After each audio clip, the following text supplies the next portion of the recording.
अस्सलामुअलैकुम everyone, this is सबानूर aspirants. आज की क्लास में हम लोग इंग्लिश टेंसेस को डिस्कस करेंगे। इंग्लिश टेंसेस, जैसा कि आप सब लोगों को मैंने बोला कि आप चाहे अपना रिटन एक्सप्रेशन इंप्रूव करना चाहते हैं, पैसिव वॉइस सीखना चाहते हैं, या आप एक्टिव वॉइस सीखना चाहते हैं, या आप अगर वन पेपर की भी प्रिपरेशन कर रहे हैं तो बाज़ औक़ात आपको करेक्शन के अंदर टेंसेस आ जाते हैं और आपको हमेशा टेंसेस का पता होना चाहिए कि टेंसेस किस तरीके से होते हैं। तो चलें हम टेंसेस की तरफ चलते हैं, टेंसेस की तरफ बढ़ते हैं।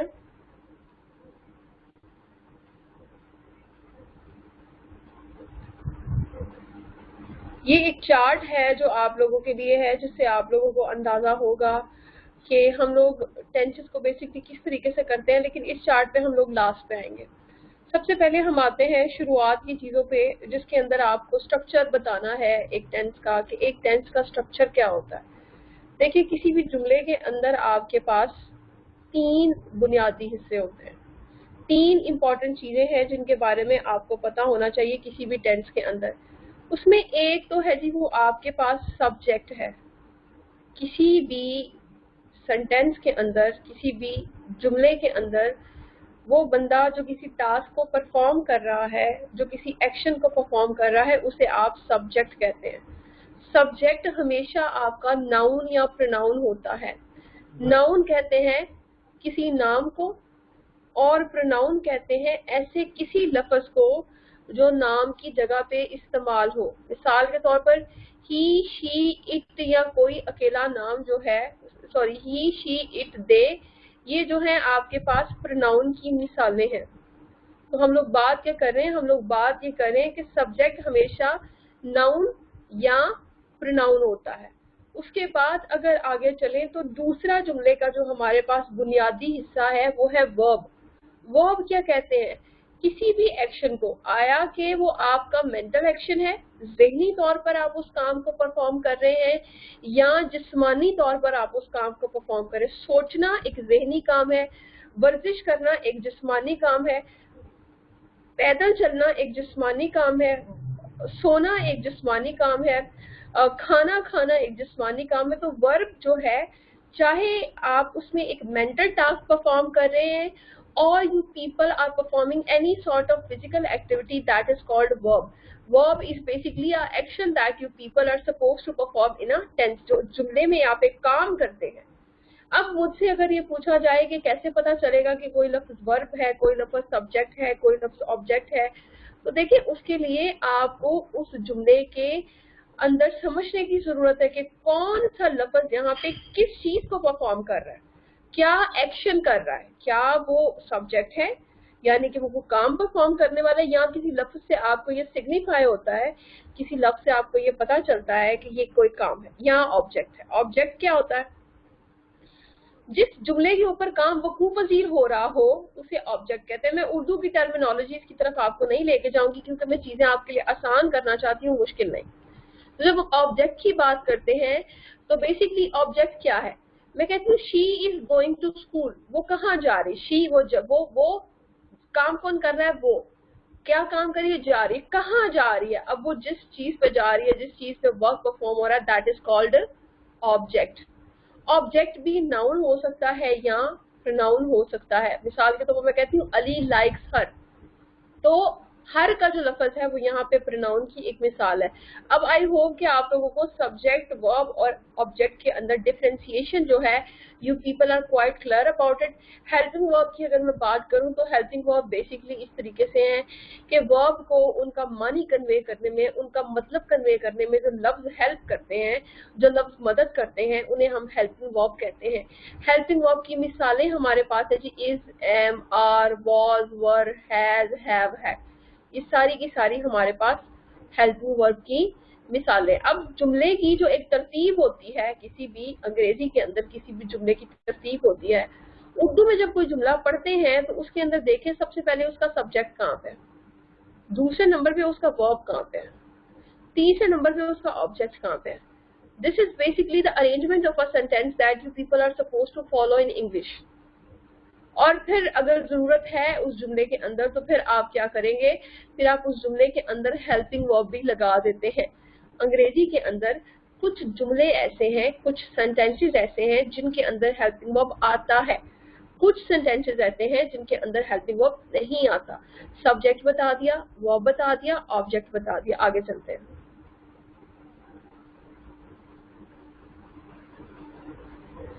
आगे जी अगर मैं आप लोगों को सैंपल सेंटेंसेस दिखाऊं, एक सेकंड प्लीज। सैंपल सेंटेंसेस की अगर तरफ मैं आऊं तो यहाँ पे आप लोगों के लिए एक जुमला है। मैंने बोला सब्जेक्ट नाउन या प्रोनाउन होता है, तो यहाँ पे सब्जेक्ट नाउन है, Ali likes Apple. Now Apple जो है वो भी एक नाउन है, ठीक है, अली भी एक नाउन है, एप्पल भी एक नाउन है। सब्जेक्ट और ऑब्जेक्ट दोनों या तो नाउन होते हैं या फिर प्रोनाउन होते हैं। आगे जी हमारे पास आता है प्रेजेंट कंटीन्यूअस टेंस। आप लोग बुक्स में या डिफरेंट गाइड्स के अंदर जो टेंसेस पढ़ते हैं वहां पे पहला जुमला जो आप लोगों के साथ डिस्कस किया होता है मोस्टली वो प्रेजेंट इंडेफिनिट होता है। लेकिन प्रेजेंट इंडेफिनिट शायद जुमलों के अंदर कुछ थोड़ा सा कॉम्प्लिकेटेड, पेचीदा, मुश्किल है। तो दैट इज वाई आज हम जिस जुमले को डिस्कस करेंगे सबसे पहले वो है present continuous tense. Present continuous tense की मैंने आपको शुरू में क्या बोला, जुमले की एक तरतीब है, आपको वो तरतीब याद हो गई। पहला सबसे पहले सब्जेक्ट आएगा, दूसरे नंबर पे वर्ब आएगा। वर्ब जो है आपको पता है उसकी 3 फॉर्म्स होती हैं, फर्स्ट, सेकंड, थर्ड। तीसरे नंबर पे जी ऑब्जेक्ट आएगा। आपको पता है कि सब्जेक्ट यहाँ तो नाउन होगा, ठीक है, यहाँ आपका सब्जेक्ट होगा प्रोनाउन। इसी तरीके से आप लोगों को पता है कि आपका जो ऑब्जेक्ट होगा वो या तो नाउन होगा या आपका ऑब्जेक्ट होगा प्रोनाउन। और आपके पास जो वर्ब आएगा आपके पास उसकी या तो फर्स्ट फॉर्म आएगी या उसकी सेकंड फॉर्म आएगी या उसकी थर्ड फॉर्म आएगी। अब आपको सिर्फ मुश्किल कहाँ पे होती है, सिर्फ ये याद रखने में मुश्किल होती है, एक तो छोटी सी तरतीब है ना, सब्जेक्ट वर्ब ऑब्जेक्ट, वो तो आपको याद हो गई। याद कहाँ करना मुश्किल है, याद यहाँ पे करना मुश्किल है कि किस जुमले के साथ कौन सा हेल्पिंग वर्ब लगेगा। तो मैं इसके लिए आज आपको एक छोटा सा फॉर्मूला बताने वाली हूँ। आप उस फॉर्मूला के ऊपर अगर एक्ट अपॉन करेंगे तो आपको कभी भी नहीं भूलेगा दैट आप कौन से हेल्पिंग वर्ब जो है वो किसी स्पेसिफिक सेंटेंस के लिए लेते हैं। तो प्रेजेंट कंटीन्यूअस की अगर मैं बात करूं तो देखिए याद रखिए कि चाहे प्रेजेंट कंटीन्यूअस है, चाहे पास्ट कंटीन्यूअस है, चाहे फ्यूचर कंटीन्यूअस है, तीनों के अंदर जो फॉर्म आती है ना वो है जी फर्स्ट फॉर्म प्लस आईएनजी। ये फर्स्ट फॉर्म है, प्लस आईएनजी लगा के ये ईटिंग बन गया। मैंने बोला चाहे प्रेजेंट कंटीन्यूअस है, चाहे पास्ट कंटीन्यूअस है, चाहे फ्यूचर कंटीन्यूअस है, तीनों जुमलों के अंदर आपके पास जो फॉर्म ऑफ वर्ब इस्तेमाल होती है वो है जी फर्स्ट फॉर्म प्लस आईएनजी। अब प्रेजेंट कंटीन्यूअस का तरीकाकार कुछ इस तरीके से है कि जी सब्जेक्ट और उसके बाद आपने लगाना है helping verb. Present continuous tense के अंदर आपके पास जो हेल्पिंग वर्ब इस्तेमाल होता है आपने याद कर लें, अभी से जहन में बिठाएं, वो है जी इज, आर और एम। पास्ट कंटीन्यूअस में आपके पास सारी तरतीब यही है, फर्क कहाँ पे आता है, वॉज या वर लग जाता है।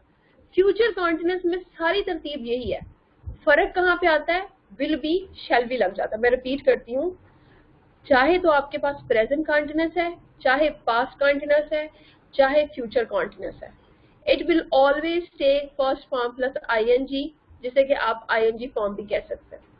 क्लियर हो गया जी।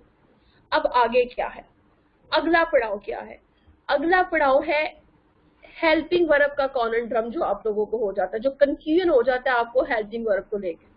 तो प्रेजेंट कंटीन्यूअस का हेल्पिंग वर्ब है is am are, past continuous का हेल्पिंग वर्ब है वाज वर, और फ्यूचर कंटीन्यूअस का हेल्पिंग वर्ब है विल बी शैल बी। ये तो याद हो गया, ये तो बहुत आसान था, this was not difficult at all, ये आप लोगों को क्लियर हो गया। अब थोड़ा सा इस चीज को समझते हैं, जो तरीकाकार है ये समझने का कि कैसे पता चलेगा कि कोई जुमला प्रेजेंट कंटीन्यूअस का है या कोई जुमला पास्ट कंटीन्यूअस का है या कोई जुमला फ्यूचर कंटीन्यूअस का है। कंटिन्यूअस का मतलब उर्दू में पता क्या होता है, जारी। जब कोई जुमला आपको किसी बात में कंटिन्यूटी की, किसी काम के जारी रहने की सेंस कन्वे करे, मैं खाना खा रही हूँ, मैं आपको पढ़ा रही हूँ, ये काम जारी है, आप इसमें एक कंटिन्यूटी को फील करते हैं। अगर आपको हाल में, मैं अभी आपको पढ़ा रही हूँ, अगर आपको हाल में कोई काम जारी नजर आए तो उसे आप प्रेजेंट कंटीन्यूअस के असूल के मुताबिक करेंगे। अगर आपको कोई काम माजी में जारी रहे, मैं आपको कल पढ़ा रही थी, अगर आपको कोई काम माजी में जारी नजर आए तो उसे आप पास्ट कंटीन्यूअस टेंस के मुताबिक करेंगे। अगर आपको कोई काम मुस्तकबिल में जारी रहे, मैं आपको कल पढ़ा रही होंगी, कोई काम आपको मुस्तकबिल में जारी नजर आए तो फिर आप उसे फ्यूचर कॉन्टिन्यूअस टेंस के मुताबिक करेंगे। तीनों कॉन्टिन्यूअस टेंस में आपके पास आईएनजी फॉर्म वाला जो है वो वर्ब लगता है, और यानी कि फर्स्ट फॉर्म प्लस आईएनजी, और हेल्पिंग वर्ब आपके पास आता है इज, एम और आर। पास्ट में आपके पास वाज वर, और फ्यूचर में आपके पास विल बी, शैल बी। इतनी सी बात है। अब जी चलते हैं, मैं सेब खा रहा हूँ, तो आपको पता है सबसे पहले नंबर पे हमने किसकी ट्रांसलेशन करनी है? सब्जेक्ट की। सब्जेक्ट ढूंढा तो सब्जेक्ट है जी मैं, वर्ब ढूंढा तो खा रहा हूँ, ऑब्जेक्ट ढूंढा तो सेब। तो इसी तरतीब से आई, वर्ब की इंग्लिश ईटिंग, क्योंकि प्रेजेंट कंटीन्यूअस में हमारे पास फर्स्ट फॉर्म प्लस आईएनजी लगते हैं, और ऑब्जेक्ट, ठीक है। और फिर उसी मुनासबत से हमारे पास जो हेल्पिंग वर्ब आएगा वो एम आएगा। यहाँ नीचे आप लोगों के लिए ये भी नोट किया हुआ है कि कौन से प्रोनाउन के साथ कौन सा हेल्पिंग वर्ब लगता है, ताकि आप लोगों को ये समझने में कोई भी दिक्कत ना हो। नेगेटिव बनाने के लिए, मनफी बनाने के लिए किसी फिक्रे को क्या कहते हैं, मैं सेब नहीं खा रहा हूँ। तो जब हम ये कहते हैं मैं सेब नहीं खा रहा हूँ, तो हेल्पिंग वर्ब के बाद आप क्या करेंगे? हमेशा किसी भी जुमले को मनफी बनाने के लिए हेल्पिंग वर्ब के बाद आप नॉट लगाएंगे। अगर किसी जुमले को आपने सवालिया के अंदर तब्दील करना है, तो सवालिया के अंदर तब्दील करने के लिए आप क्या करेंगे? सवालिया के अंदर तब्दील करने के लिए शुरू में आप उसका हेल्पिंग वर्ब ले आएंगे। ये हेल्पिंग वर्ब जो है वो शुरू में आ जाएगा, बाकी सारा जुमला वही का वही रहेगा। एम आई ईटिंग एप्पल। तो यहाँ आपको समझ आ गया कि किसी भी जुमले को मनफी किस तरीके से बनाते हैं और किसी भी जुमले को सवालिया किस तरीके से बनाते हैं। चीजें अभी तक बहुत आसान है, सिंपल और सादी चीजें, लेकिन आगे चलकर फिर थोड़ी सी पेचीदा और कॉम्प्लिकेटेड चीजों की तरफ भी चलेंगे, ठीक है। तो आई के साथ जी एम लगता है, वी के साथ आर लगता है, यू के साथ आर, ही के साथ इज, शी के साथ इज, दे के साथ आर, इट के साथ इज, अली के साथ इज, और जब दो नाउन इकट्ठे आ जाए, अली एंड बिलाल, तो फिर दो नामों के साथ आप हमेशा आर इस्तेमाल करते हैं, ठीक है जी। आगे चलते हैं जी, हमारे पास है जी past continuous tense. Past continuous tense के अंदर आ जाते हैं। मैंने बताया जो भी आपके पास कंटीन्यूअस टेंस आएगा उसके अंदर आपके पास कौन सी फॉर्म लगेगी? First form plus ING. आप इसे आईएनजी फॉर्म कह के बुला सकते हैं। पास्ट कंटीन्यूअस टेंस का तरीका वही है, सबसे पहले आपको पता है सब्जेक्ट को ट्रांसलेट करना है, दूसरे नंबर पे आपने वर्ब को ट्रांसलेट करना है, तीसरे नंबर पे आपने ऑब्जेक्ट को ट्रांसलेट करना है, ठीक है। और आपने फिर क्या करना है? उसके बाद आपने अपना हेल्पिंग वर्ब लगा देना है, वाज लगा देना है, या आपने वर्ड लगा देना। नाउ अब ये डिपेंड करता है कि आपका जो कोई भी हेल्पिंग वर्ब आ रहा है वो वाज आएगा या वो वर आएगा। कौन सा हेल्पिंग वर्ब आपके पास इस्तेमाल होना चाहिए, ये डिपेंड करता है आपके प्रोनाउन के ऊपर डिपेंड करता है कि कौन सा हेल्पिंग वर्ब जो है वो आपने इस्तेमाल करना है। तो देख लेते हैं जी, मैं सेब खा रहा था, आई वॉज ईटिंग एप्पल। मैं सेब नहीं खा रहा था, I was not eating apple. क्या मैं सेब खा रहा था? Was I eating apple? No, this one is very simple. अब इसके किस प्रोनाउन के साथ? जब आपका प्रोनाउन सिंगुलर होता है most of the time, I singular है, सिंगुलर पता है वाहद, तो उसके साथ जाहिर है वॉज लगेगा, ठीक है। ही सिंगुलर है, शी सिंगुलर है, इट सिंगुलर है, अली सिंगुलर है। सिंगुलर जो आपके पास प्रोनाउंस होते हैं मोस्ट ऑफ द टाइम उनके साथ आप वॉज लगाते हैं, बाकी सबके साथ आप लगा देते हैं वर, ठीक है जी। अभी ये भी क्लियर हो गया, आई होप आप लोगों को। आगे चले तो हमारे पास फ्यूचर कंटीन्यूअस टेंस है। I already told you people what you people are supposed to do in future continuous tense.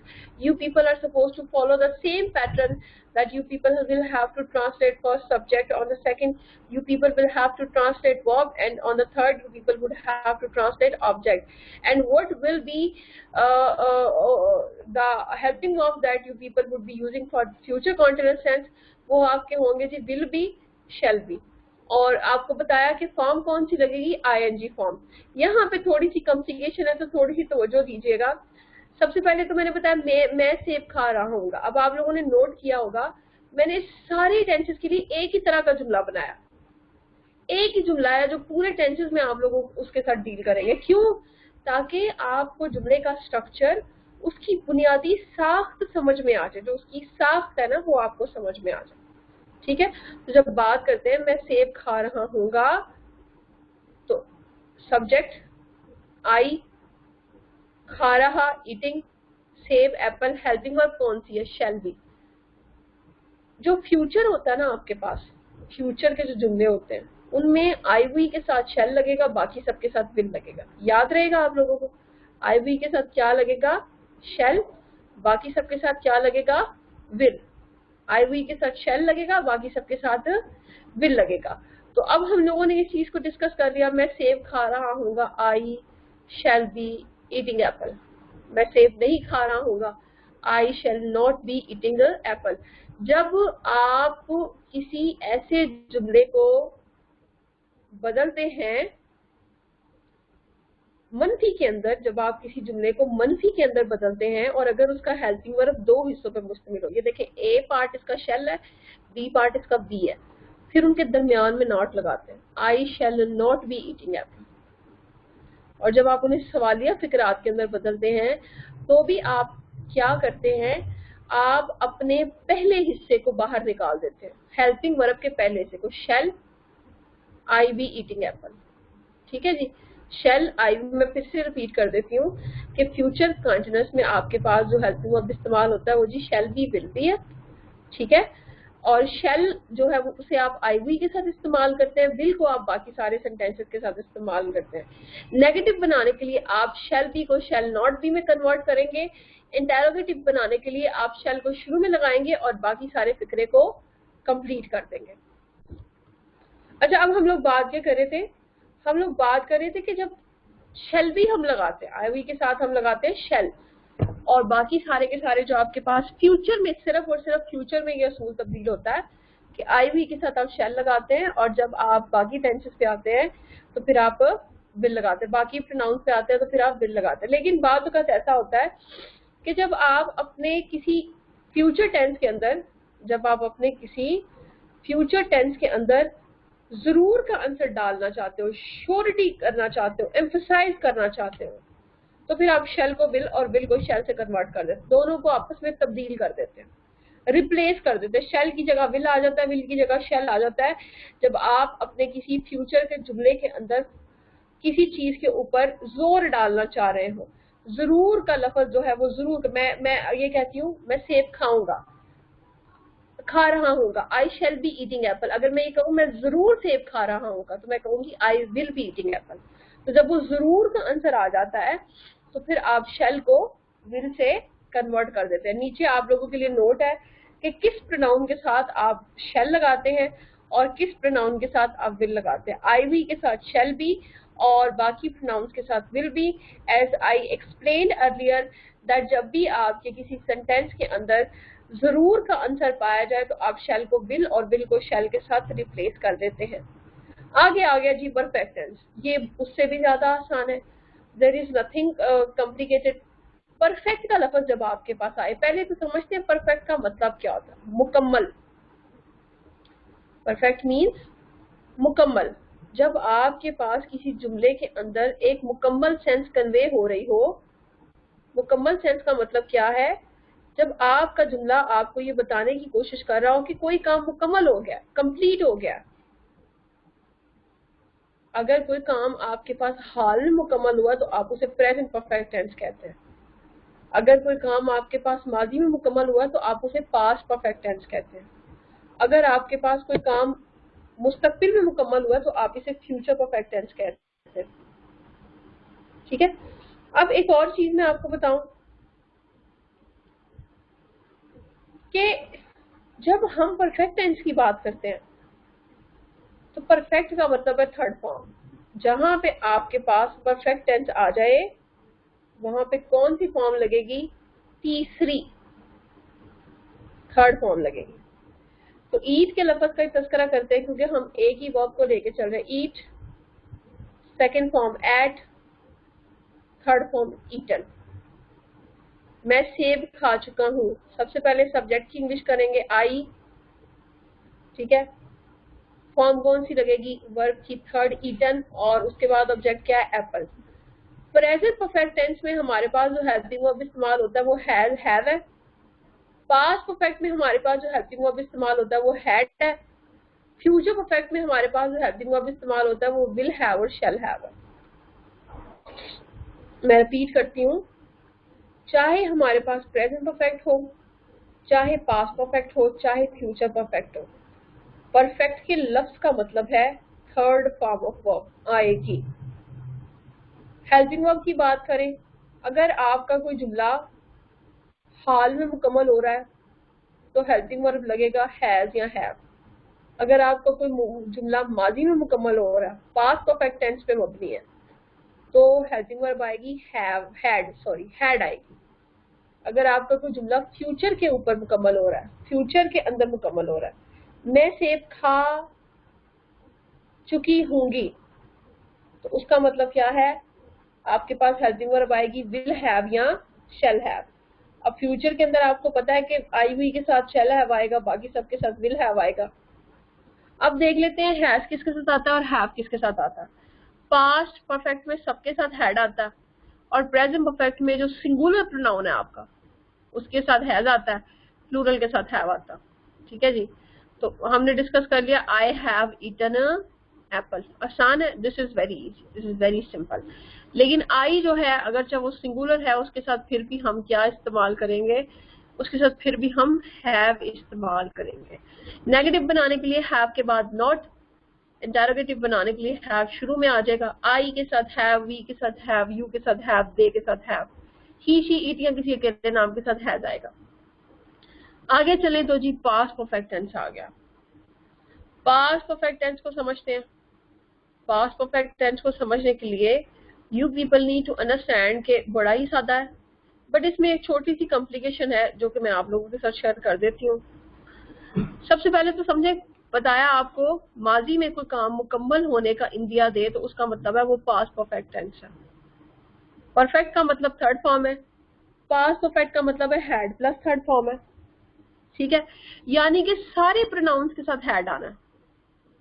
आई हो, वी हो, दे हो, ही हो, शी हो, इट हो, कोई अकेला नाम हो, सबके साथ हैड आना है। लेकिन यहाँ पे एक थोड़ा सा फर्क है। जुबानदान लिंग्विस्ट से कहते हैं कि अगर आप पास्ट परफेक्ट का जुमला बना रहे हैं तो आप उसके साथ हैड जब लगाएं तो साथ में एडवर्ब भी ऐड कर लें। जैसे कि बजाय ये कहने कि आई हैड ईटन एप्पल, तो इसे गलत वो तस्वुर करते हैं। वो कहते हैं कि इसकी जगह आप क्या करें, या तो इसे कर लें आई हैड ऑलरेडी, कोई भी एडवर्ब यहाँ पे लगा दें, I had already eaten apple. Otherwise आप अगर एडवर्ब नहीं लगाना चाहते तो आप अपने सेंटेंस को कन्वर्ट कर दे पास्ट इंडेफिनिट के अंदर। पास्ट इंडेफिनिट का तरीकाकार क्या है वो हम थोड़ी देर में देखते हैं। ठीक है, तो मैंने बोला कि पास्ट परफेक्ट टेंस जो है वो आप खाली हैड लगा के नहीं बनाएंगे, बल्कि हैड के साथ एडवर्ब आएगा। अगर आप हैड के साथ एडवर्ब नहीं लगाना चाह रहे तो फिर आप उसे जो है वो पास्ट इंडेफिनिट में कन्वर्ट कर दे। पास्ट इंडेफिनिट में कन्वर्ट करने के लिए कुछ भी नहीं चाहिए, सब्जेक्ट, सेकंड फॉर्म और ऑब्जेक्ट चाहिए, दैट्स इट। मैं फिर से बता देती हूँ, पास्ट परफेक्ट टेंस के अंदर अगर आप जुमले को ट्रांसलेट कर रहे हैं तो उसकी एक सही फॉर्म क्या है, उसका एक सही तरीकाकार क्या है कि आप अपने हेल्पिंग वर्ब के साथ किसी भी एडवर्ब को ऐड कर दें। जैसा कि मैंने बताया I had already eaten apple. If you don't want to do this तो the best scenario would be कि आप उस सेंटेंस को you should convert it into past indefinite. ठीक है जी, उसके बाद आ जाते हैं हम लोग अपने फ्यूचर परफेक्ट टेंस की तरफ। पता है आप लोगों को, जब मुस्तकबिल में कोई काम मुकम्मल हो रहा हो तो उसे हम कहते हैं future perfect tense. Future perfect tense का भी वही तरीकाकार है। हेल्पिंग वर्ब कौन सी आती है, थर्ड हेल्पिंग वर्ब जी आपके पास आती है, और इसी के साथ आप क्या करते हैं, इसी के साथ आप विल हैव या शैल हैव लगाते हैं।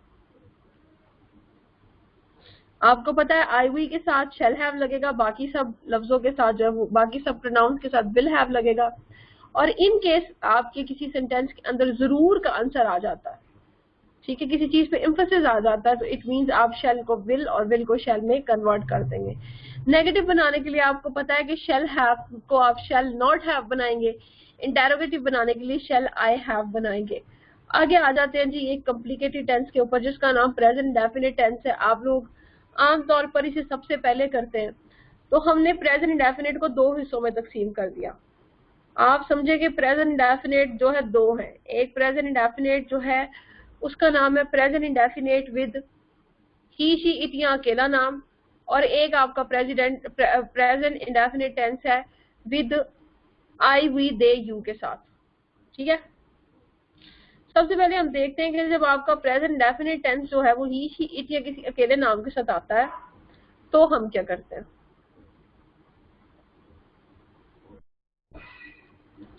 अच्छा जी, अब हम लोग बात क्या कर रहे थे, प्रेजेंट इंडेफिनिट टेंस की जब बात करते हैं तो थर्ड पर्सन सिंगुलर प्रोनाउंस और बाकी सब प्रोनाउंस के साथ। थर्ड पर्सन सिंगुलर प्रोनाउंस कौन कौन से, ही, शी, इट या कोई अकेला नाम। ही, शी, इट या कोई अकेला नाम थर्ड पर्सन प्रोनाउंस है और बाकी सारे। अब जब हम थर्ड पर्सन प्रोनाउन के साथ प्रेजेंट इंडेफिनिट के तरीकाकार को देखते हैं तो प्रेजेंट इंडेफिनिट का तरीकाकार क्या है। प्रेजेंट इंडेफिनिट का तरीकाकार कुछ इस तरीके से है कि सबसे पहले आपने एज यूजुअल सब्जेक्ट ढूंढना है। सबसे पहले बात करते हैं इंडेफिनिट जो है वो कैसे पता चले। इंडेफिनिट का मतलब होता है गैर वाक़िया। जब आपको हाल में कोई जुमला ये ना बताए कि वो मुकम्मल है या वो जारी है तो उसे आप इंडेफिनिट का नाम देते हैं। जब आपको कोई जुमला हाल के अंदर ये ना बताए कि वो किस लेवल पे है, उसकी क्या कंडीशन है, एक गैर वाज़िया सी सूरत हाल पैदा हो, तो that is called indefinite. Indefinite का तरीकाकार बड़ा सिंपल है। सबसे पहले हम देख लेते हैं कि हम ही, शी, इट वाले सेंटेंसेस के साथ, या हम ऐसे देख लेते हैं कि जो हमारे पास सेंटेंसेस है आई, वी, यू, दे के साथ, इन्हें हम किस तरीके से करते हैं। सबसे पहले सब्जेक्ट लगेगा, हेल्पिंग वर्ब नहीं आएगा प्रेजेंट इंडेफिनिट के सादा जुमलों में, फर्स्ट फॉर्म ऑफ वर्ब आ जाएगा और ऑब्जेक्ट आ जाएगा। जैसा कि आई ईट एप्पल, ये तो बहुत ही आसान हो गया, यही बात है। नेगेटिव बनाते वक्त आप प्रेजेंट इंडेफिनिट के अंदर एक हेल्पिंग वर्ब लगाते हैं, उस हेल्पिंग वर्ब का नाम है डू, तो आ जाएगा जी I do not eat apple. और इंटेरोगेटिव बनाते वक्त क्या आ जाएगा, डू आई ईट एप्पल। ठीक है जी, ये तो आप लोगों को समझ आ गया। ये किसके लिए है, ये आपके pronouns I, we, they, you के लिए है। ठीक है, don't mind about my handwriting, actually ये पेन बहुत मुश्किल से लिखता है, दैट इज वाई इतना ही गंदा लिखा जाएगा, यहाँ पे इतना साफ नहीं लिखा जाएगा। तो हम लोग बात कर रहे हैं आई, वी, यू, दे की, कि सारे प्रोनाउंस जो हैं आई, वी, यू, दे, जो चार प्रोनाउंस हैं उनके साथ हम कौन सा तरीकाकार फॉलो करते हैं। उनके साथ हम जो तरीकाकार फॉलो करते हैं वो है जी, सबसे पहले सब्जेक्ट, दूसरे नंबर पे हमारे पास वर्ब, तीसरे नंबर पे हमारे पास ऑब्जेक्ट। ठीक है, हम इन्हें रिपीट करते हैं, हम इनके साथ इस तरीकाकार को फॉलो करते हैं। जब हम प्रेजेंट इंडेफिनिट टेंस को देखते हैं तो प्रेजेंट इंडेफिनिट का जो दूसरा तरीकाकार है, प्रेजेंट इंडेफिनिट का देखें जो दूसरा तरीकाकार है, उस दूसरा तरीकाकार के मुताबिक हम क्या करते हैं, उस दूसरे तरीकाकार के मुताबिक हम जो है ही, शी, इट या अकेले नाम वाले जुमले, उनका तरीकाकार कुछ क्या है। सबसे पहले subject, first form of verb, first form of verb में फिर उस फॉर्म ऑफ वर्ब के मुताबिक एस या ई एस आएगा। मिसाल के तौर पर आपके पास ईट है तो वो उसके साथ एस आ जाएगा, वो ईट्स बन जाएगा। अगर आपके पास गो है, अगर आपके पास गो है तो उसके साथ ई एस आएगा, वो गोज बन जाएगा। ठीक है, तो आप अपने लफ्ज की मुनासबत के साथ उसके साथ किसी भी लफ्ज को ऐड करते हैं।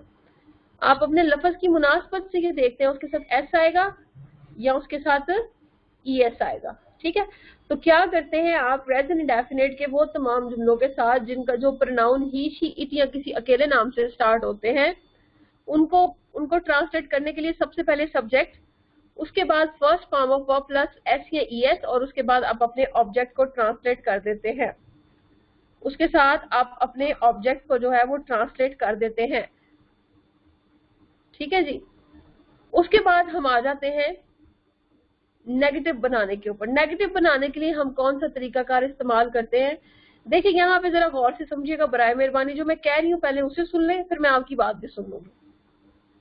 मैंने आपको बोला कि जब आपने सादा जुमला करना है ना, तो ईट के साथ आपने एस का इजाफा करना, क्योंकि ईट एक ऐसा वर्ब है जिसके साथ एस ही आ रहा है। जबकि गो एक ऐसा वर्ब है जो ओ पे एंड हो रहा है,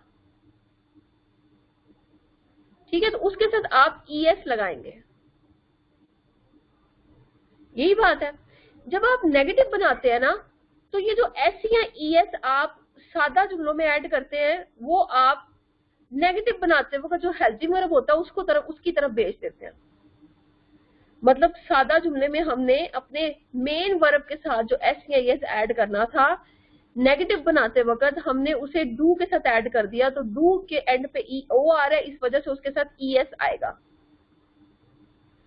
डू के एंड पे ओ आ रहा है, इस वजह से उसके साथ ईएस आएगा। और नेगेटिव बनाते वक्त आपके मेन वर्ब के साथ एस या ईएस नहीं आएगा। मैं रिपीट कर देती हूँ, गौर से सुनिएगा प्लीज। मैंने क्या बोला? मैंने आप लोगों को बताया कि देखें, एक तो आपके पास सादा तरीकाकार है आई वी यू दे के लिए, ठीक है। ये तरीकाकार ही शी इट या किसी अकेले नाम के लिए। इस तरीकाकार में आप क्या करते हैं, इस तरीकाकार में आप अपना वर्ब लगाते हैं सादा जुमलों में, पॉजिटिव सेंटेंसेस में, और वर्ब के साथ एस या ईएस को ऐड कर देते हैं। जब आप नेगेटिव पे जाते हैं ना, तो ये वाला जो एस या ईएस है ना, इसे आपने पता क्या करना है, इसे आपने कन्वर्ट कर देना किसकी तरफ, हेल्पिंग वर्ब के अंदर आपके पास, हेल्पिंग वर्ब में आपके पास जो हेल्पिंग वर्ब आ रहा है ना, हेल्पिंग वर्ब की मद में आपके पास जो लफ्ज आ रहा है उसकी तरफ कन्वर्ट कर दें, यानी कि डू आपका हो जाएगा डस। और ये जो फर्स्ट फॉर्म ऑफ वर्ब है, इसके साथ अब कुछ नहीं आएगा। इसके साथ अब आप अपना एस या ईएस जो है वो ऐड नहीं करेंगे। इंटेरोगेटिव बनाते वक्त आप डस लगाएंगे सब्जेक्ट और फर्स्ट फॉर्म ऑफ वर्ब। इसका मतलब ये हुआ कि I we he she I we you they के साथ जो जुमले बनते हैं उनकी तो तरतीब बिल्कुल सीधी है, लेकिन जो ही शी के साथ जुमले बनते हैं उनमें सादा जुमलों में वर्ब के साथ एस या ईएस आता है, जबकि नेगेटिव में मेन वर्ब के साथ कुछ नहीं आता। जैसा कि देखें, ही ईट्स एप्पल। अब देखें तरीकाकार क्या है, subject first form of verb और उसके साथ एस या ईएस को ऐड कर दिया गया, उसके साथ एस या ईएस को ऐड कर दिया गया, ठीक है। जब नेगेटिव पे आते हैं हम लोग, तो नेगेटिव में देखते हैं ही के साथ हमने क्या लगाया, हमने लगाना था असूल के मुताबिक डू, लेकिन जो एस यहाँ पे आया है ना, वो यहाँ पे चला गया, क्योंकि हमारा हेल्पिंग वर्ब ओ पे एंड हो रहा है, तो असूलन उसके साथ ईएस आना चाहिए। आप इसको कुछ इस तरीके से समझे, मैं आपको समझाती हूँ अगर अभी भी आपको कंफ्यूजन हो रही है तो।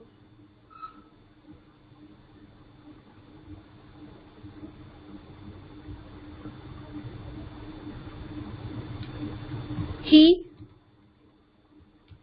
goes to, पहले इसे हम समझते हैं सादा जुमले से, I go to school। सादा जुमले के मुताबिक subject first form of verb object, that's it. Negative बनाने के लिए I do not go to school। Interrogative बनाने के लिए do I go to school. अब आते हैं जी हम लोग ही के साथ। ही असूल क्या है हमारे पास, असूल ये है कि मेन वर्ब के साथ एस या एस को ऐड कर देंगे। तो हमारा मेन वर्ब जो है वो ओ पे खत्म हो रहा है, इसका मतलब है उसके साथ हम एस तो नहीं लगाएंगे, ईएस लगाएंगे। He goes to school. He आना क्या था यहाँ पे, डू। ये जो मेन वर्ब के साथ हमारा यहाँ पे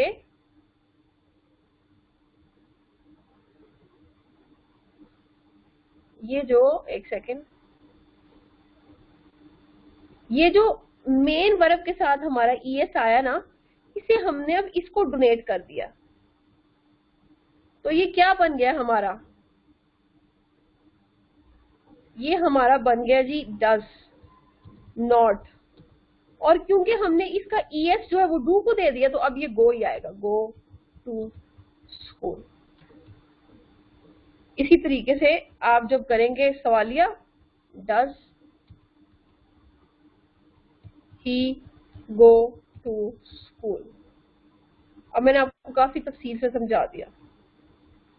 आई होप अब इसके अंदर आपको कोई कंफ्यूजन नहीं होगी। मैंने बता दिया आपको दो तरीके से आप जो है वो करते हैं अपने प्रेजेंट टेंस को। अगर आप आई वी यू दे के साथ करें तो फिर ये वाला तरीका फॉलो कर लें, ये वाला। अगर आप उसे ही शी इट या अकेले नाम के साथ कोई आ जाता तो फिर उसके साथ तरीकाकार बदल जाता है, जिसकी वजह से स्टूडेंट्स को बड़ी ज्यादा कंफ्यूजन हो जाती है। तो इन एग्जांपल्स को अगर आप देख लें तो आपको किसी भी किस्म की कंफ्यूजन नहीं रहेगी। अच्छा जी, अब आगे चलते हैं। जो है ना आपका पास्ट इंडेफिनिट टेंस, वो आपका वाहद ऐसा जुमला है जिसके अंदर आपके पास सेकंड फॉर्म आती है। क्या तरीकाकार है इसका? Subject, second form of verb और ऑब्जेक्ट, खत्म, बस। अब इसको भी आपको मैं यहाँ पे समझाती हूँ। ये दो आपके जुमले ऐसे हैं जहाँ पे आपको थोड़ी सी टेंशन लेनी पड़ेगी, थोड़ा सा समझना पड़ेगा, थोड़ी सी दिक्कत बर्दाश्त करनी पड़ेगी। ये जी देखें, हमारे पास अब जुमला है आई वेंट टू स्कूल।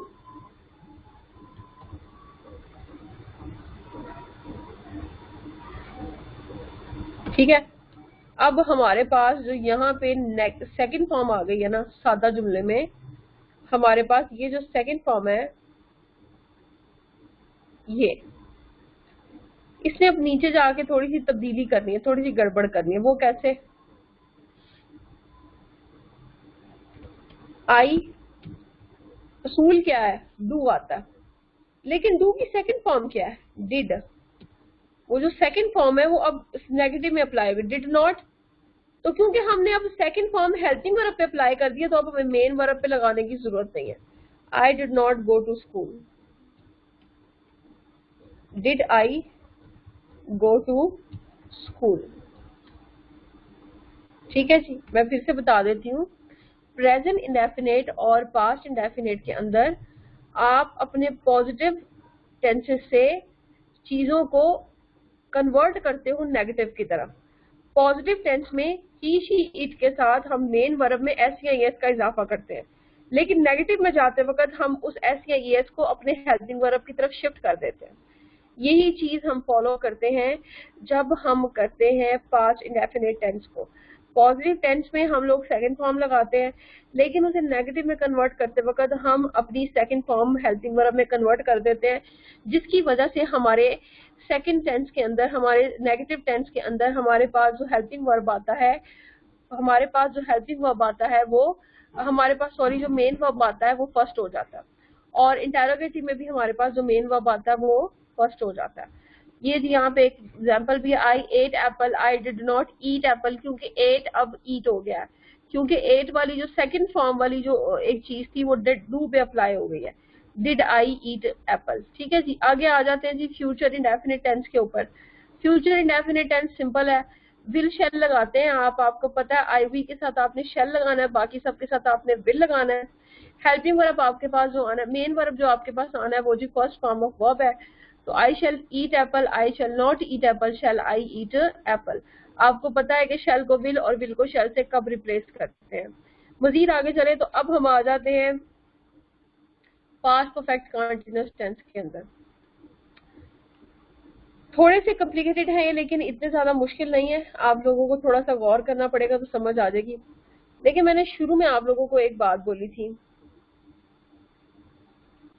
बल्कि आप इसको इस तरीके से समझ लें कि प्रेजेंट परफेक्ट कंटीन्यूअस तब कहते हैं जब आपको कोई काम जारी नजर आए और उसके साथ उसका काम दिया, उसका टाइम दिया हो। ठीक है, प्रेजेंट परफेक्ट कंटीन्यूअस में क्या होता है, आपको कोई काम जारी नजर आता है और उसके साथ आपको टाइम नजर आता है। ठीक है, टाइम को शो करने के लिए आप सिंस या फॉर का इस्तेमाल करते हैं। मैं अभी बताती हूँ कि सिंस कहाँ लगता है और फॉर कहाँ पे लगता है, क्योंकि ये भी चीज अक्सर आप लोगों से पूछ ली जाती है। टाइम को बताने के लिए आप सिंस या फॉर का इस्तेमाल करते हैं, और बाकी जुमले की तरतीब कुछ इस तरीके से कि सबसे पहले सब्जेक्ट, उसके बाद हेल्पिंग वर्ब। जो प्रेजेंट परफेक्ट कंटीन्यूअस में हेल्पिंग वर्ब आता है हमारे पास हैज बीन या have been. Past perfect continuous में हमारे पास हेल्पिंग वर्ब आता है had been. Future perfect continuous में हमारे पास हेल्पिंग वर्ब आता है will have been, shall have been. तमाम परफेक्ट कंटीन्यूअस टेंस में आपके पास फर्स्ट फॉर्म प्लस आईएनजी लगती है, और सिंस फॉर इस्तेमाल होता है। मैं फिर से रिपीट कर रही हूँ, मैं इस चीज को फिर से रिपीट कर रही हूँ कि प्रेजेंट परफेक्ट कंटीन्यूअस टेंस में आपके पास तरीकाकार क्या है। अच्छा जी, अब हम लोगों ने क्या बात की थी, हम लोगों ने बात की थी प्रेजेंट कंटीन्यूअस टेंस की, ठीक है। जो प्रेजेंट कंटीन्यूअस टेंस की बात की थी तो ये बात आपको बता दी, तरीकाकार वही है, सब्जेक्ट वर्ब ऑब्जेक्ट, बस फर्क क्या आ जाएगा कि सब्जेक्ट वर्ब ऑब्जेक्ट के साथ टाइम आ जाएगा, ठीक है। काम जारी नजर आएगा लेकिन इसके साथ ऑब्जेक्ट, इसके साथ सिंस या फॉर आ जाएगा, टाइम आ जाएगा। सब प्रेजेंट परफेक्ट कंटीन्यूअस टेंस में आप क्या करते हैं, सब्जेक्ट हैज बीन या हैव बीन लगाते हैं। पास्ट परफेक्ट कंटीन्यूअस टेंस में आप हैड बीन लगाते हैं। फ्यूचर परफेक्ट कंटीन्यूअस टेंस में आप विल हैव बीन या शैल हैव बीन इस्तेमाल करते हैं। सिर्फ इतना सा फर्क है। सिंस फॉर का असूल सब जगहों पे सेम है और तीनों परफेक्ट कंटीन्यूअस टेंस में आपके पास जो है वो आईएनजी फॉर्म इस्तेमाल होती है। नेगेटिव बनाने के लिए आपको पता है कि जब आपका हेल्पिंग वर्ब दो लफ्जों पे मुश्तमिल हो तो फिर आप क्या करते हैं कि उनके दरमियान में आप नॉट लगाते हैं, यानी कि ये हैज नॉट बीन बन जाएगा। हैज बीन क्या बन जाएगा, हैज बीन आपका बन जाएगा हैज नॉट बीन, या हैव बीन आपका बन जाएगा हैव नॉट बीन। अभी जी आगे चलते हैं, देखते हैं।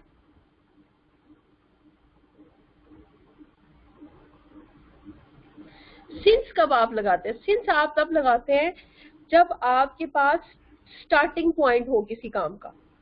देखिए, जब आपके पास किसी काम का स्टार्टिंग पॉइंट हो उसे आप कैलकुलेट कर सकते हैं, उसका आप तखमीना कर सकते हैं, अंदाजा लगा सकते हैं।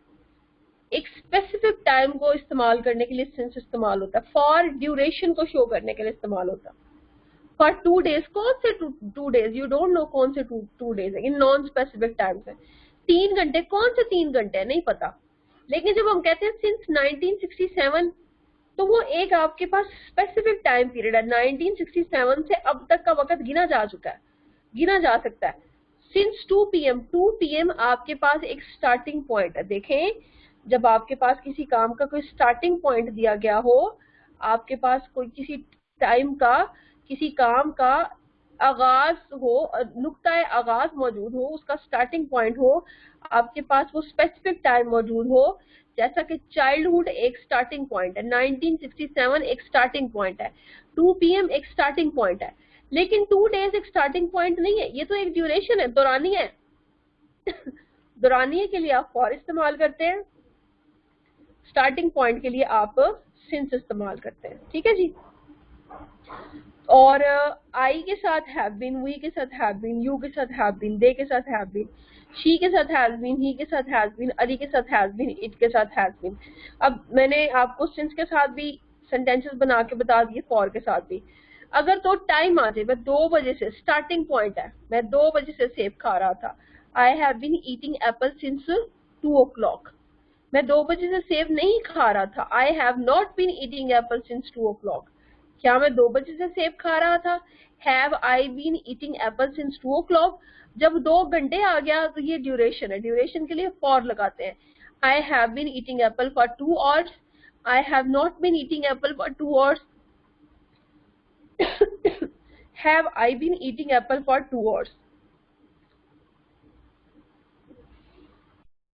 तो इस चीज के बारे में आपको एक बड़ी क्लियर कट डिफरेंशिएशन हो गई कि जब आपके पास स्टार्टिंग पॉइंट है तो फिर उसके लिए आपने सिंस लगाना है। जब आपके पास ड्यूरेशन है, दौरानिया है, और उसका नुक्ता आगाज नहीं पता, 2 घंटे कौन से 2 घंटे, 2 साल कौन से 2 साल, 10 साल कौन से 10 साल, नहीं पता, नुक्ता आगाज मौजूद नहीं है, नॉन स्पेसिफिक टाइम है, सिर्फ और सिर्फ दौरानिया ड्यूरेशन है, तो फिर इसका मतलब है उसके साथ आप फॉर इस्तेमाल करेंगे। आगे चलते हैं प्रेजेंट परफेक्ट कंटीन्यूअस टेंस की तरफ। तो प्रेजेंट परफेक्ट कंटीन्यूअस टेंस का भी बिल्कुल वही तरीकाकार है, आईएनजी फॉर्म आएगी, ठीक है। फर्क सिर्फ और सिर्फ इतना सा है कि यहाँ पे हैज बीन की जगह हैड बीन इस्तेमाल होगा। सिंस फॉर का भी बिल्कुल वही असूल है जो मैंने आप लोगों को बता दिया। नुक्ता आगाज के लिए सिंस और ड्यूरेशन के लिए आपके पास फॉर इस्तेमाल होगा। हैड बीन आप सारे के सारे प्रोनाउंस के साथ इस्तेमाल करते हैं। मैं 2 बजे से सेब खा रहा था। I had been eating apple since 2 o'clock।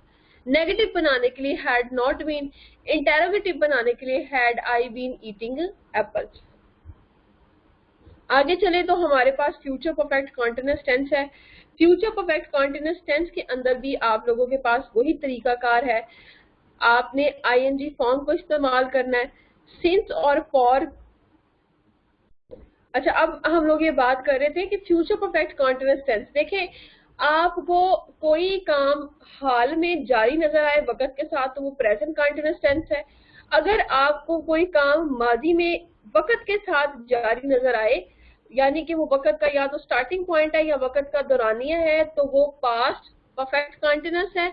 अगर आपको कोई काम जारी नजर आए मुस्तकबिल में, अगर आपको कोई काम नजर आए मुस्तकबिल में जिसके साथ आपको टाइम लगा नजर आए, तो उसे आप फ्यूचर परफेक्ट कॉन्टिन्यूअस टेंस कहते हैं। ठीक है जी। तो अब हम लोगों ने ये बात कर ली और मैंने आप लोगों को बताया कि तीनों परफेक्ट कॉन्टिन्यूअस टेंस में आपके पास आईएनजी फॉर्म इस्तेमाल होती है। तीनों परफेक्ट कॉन्टिन्यूअस टेंस में आपके पास आईएनजी फॉर्म इस्तेमाल होती है। ठीक है। फ्यूचर परफेक्ट कॉन्टिन्यूअस टेंस का तरीकाकार आई हुई के साथ शैल हैव बीन, बाकी सब प्रोनाउंस के साथ आपके पास लगेगा विल हैव बीन। सिंस और फॉर को यूज करने का तरीकाकार आप सब लोगों को पता है। ठीक है। और नेगेटिव बनाने के लिए शैल नॉट हैव बीन और इंटरोगेटिव बनाने के लिए शैल हैव बीन। ये जी हमारे टेंस थे। अभी इनसे रेलिवेंट एक चार्ट जो है वो मैं आप लोगों के साथ शेयर कर देती हूँ। सबसे पहले हम लोगों ने कॉन्टिन्यूअस टेंस को डिस्कस किया। सबसे पहले हम लोगों ने कॉन्टिन्यूअस टेंस को डिस्कस किया, चाहे वो प्रेजेंट में था, चाहे वो पास्ट में था, चाहे वो फ्यूचर में था। ठीक है। तो यहाँ पे आप लोगों को मैंने क्या बताया, यहाँ पे मैंने आप लोगों को ये बताया, let me choose the colour for you people, कि कॉन्टिन्यूअस का कोई भी जुमला हो, चाहे वो मुस्तकबिल में जारी हो, अगर वो मुस्तकबिल में जारी है तो वो फ्यूचर कॉन्टिन्यूअस है, अगर वो प्रेजेंट में जारी है तो वो प्रेजेंट कॉन्टिन्यूअस है, माजी में जारी है तो वो पास्ट कॉन्टिन्यूअस है। तीनों के साथ आप क्या लगाते हैं, आईएनजी फॉर्म, यानी कि फर्स्ट फॉर्म प्लस आईएनजी। ठीक है। परफेक्ट के तीनों जुमलों के अंदर आप थर्ड फॉर्म लगाते हैं और प्रेजेंट परफेक्ट के तीनों जुमलों में आप आईएनजी फॉर्म लगाते हैं। जो फर्क आता है वो सिर्फ और सिर्फ आप लोगों के पास हेल्पिंग वर्ब का फर्क आता है। और प्रेजेंट इंडेफिनिट की अगर मैं बात करूं तो प्रेजेंट इंडेफिनिट के अंदर आप लोगों को मैंने बताया कि ही शी इट के लिए और फॉर्मूला है और बाकी सारे प्रोनाउंस के लिए और फॉर्मूला है। ही शी इट के साथ आप डज इस्तेमाल करते हैं, सादा जुमलों में आप एस या ईएस का इजाफा करते हैं मेन वर्ब के साथ, जबकि पास्ट इंडेफिनिट के अंदर सादा जुमलों में आप सेकंड फॉर्म लगाते हैं। नेगेटिव बनाते वक्त आप डिड लगा देते हैं और अपनी सेकंड फॉर्म को फर्स्ट फॉर्म में कन्वर्ट कर देते हैं। ये थी जी आपकी आज की क्लास, जिसके अंदर हम लोगों ने तकरीबन तमाम टेंसेस को डिस्कस किया। आने वाली क्लासेस में हम लोग पैसिव वॉइस, एक्टिव वॉइस और डायरेक्ट और इनडायरेक्ट को डिस्कस करेंगे। अगर आपको टेंसेस को लेके बड़ी ही शदीद किस्म की कंफ्यूजन है तो ये स्लाइड्स आप लोगों की रेलेवेंट ग्रुप में, आप लोगों की रेलेवेंट ड्राइव में मिल जाएंगी। आप वहां से इन्हें देखें और इन टेंसेस को एक दफा प्रैक्टिस कर लें, सारे के सारे हेल्पिंग वर्ब्स के साथ, सारे के सारे प्रोनाउंस के साथ। उसके बाद फिर दोबारा से कभी आपको टेंसेस के अंदर मसला नहीं होगा। अगर आप लोग इन टेंसेस को अच्छे तरीके से समझ नहीं पाते हैं, कर नहीं पाते हैं, तो ये बात याद रखें कि आपको डायरेक्ट, इनडायरेक्ट नरेशन या पैसिव वॉइस, एक्टिव वॉइस की बिल्कुल भी समझ नहीं आएगी।